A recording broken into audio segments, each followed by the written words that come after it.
Hey, what's happening, guys? Welcome back to the channel. On this segment, we're going to talk about TJ Dillashaw. Is there redemption for TJ Dillashaw? Of course, he's fighting Cory Sandhagen this weekend. Alright guys, so unless you've been under a rock, it's widely known that TJ Dillashaw got busted for using performance-enhancing drugs, specifically EPO, which basically boosts your cardio and conditioning. A lot of cyclists use this stuff as it increases red blood cell production, which again boosts cardio and conditioning. So in fighting applications, beneficial and useful if you want to have an edge over somebody. Fighters train, understand one thing: cardio is king.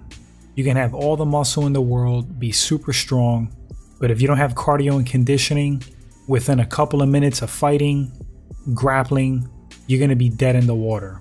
And as the saying goes, fatigue makes cowards of men. And that's true, because your skill goes out the window, your will to fight goes out the window, you just want to get out of there and quit. That's like one of the biggest fears for fighters, getting tired in the middle of a fight, because you're basically helpless.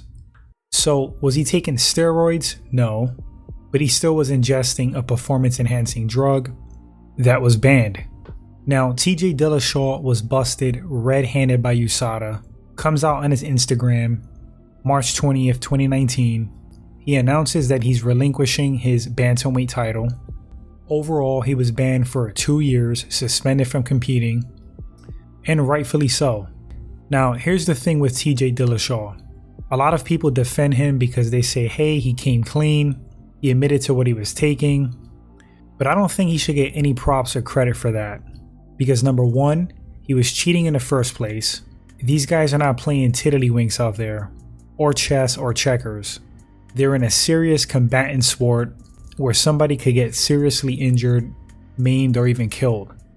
And to have an unfair advantage in that situation, it's just really messed up. Now, everybody makes mistakes. That was a pretty big mistake as far as MMA is concerned. Here's another caveat to this whole thing. And something that me personally, as a fan of TJ Dillashaw, left an extreme sour taste in my mouth, was very disappointing. I remember specifically before TJ admitted what he did before he got busted red-handed. He was like on one of those UFC embedded shows, one of those countdown shows, something like that. And I remember him adamantly and vehemently denying using PEDs. And if I recall, even kind of was like on this pedestal, putting down PED users and claiming it's all natural hard work. That's why he's at where he's at and done what he's done. This was right before he got busted. I was a pretty big fan of TJ Dillashaw.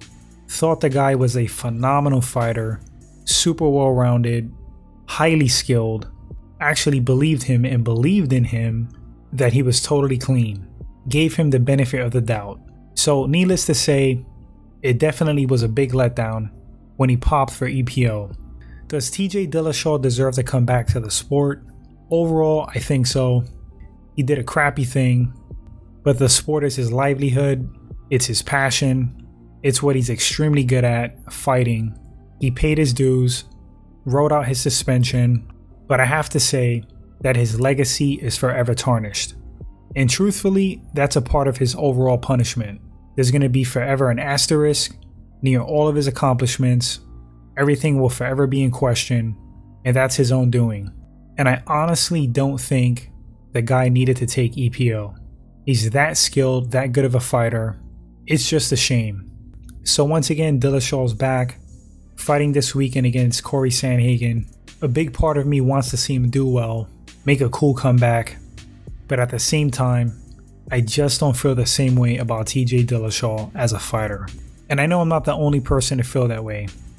Let's see what happens this weekend, guys. May the best man win in a clean, fair fight. You guys let me know in the comment section, what do you think about TJ Dillashaw as a fighter? Do you think he deserves redemption? What do you think about him popping for EPO? Him admitting it? Does he get credit for that or not? If this is your first time at the channel, consider hitting that subscribe button. Like and share, it helps the channel grow. Appreciate it, guys. And until the next segment, you all take care.